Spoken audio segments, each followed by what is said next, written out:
Para sa ating mga postmenopausal women, if ikaw ay na-diagnose ng osteoporosis or if nakita na mas marupok na ang iyong buto, ito ang tatlong mabisang paraan to strengthen your bones naturally. Weight-bearing exercises. Ang simpleng exercise tulad ng squats, walking, and even stair climbing.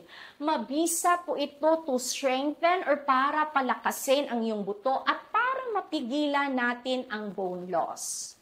Kailangan mo ang vitamin D. Hindi po sapat ang calcium lang. Kailangan ng vitamin D para mas maganda ang absorption ng calcium sa iyong buto. Kaya naman huwag kaligtaan to get your morning sun 10 to 15 minutes araw-araw. This is your natural source po of vitamin D. Iwasan din ang certain habits like too much drinking of coffee and too much alcohol.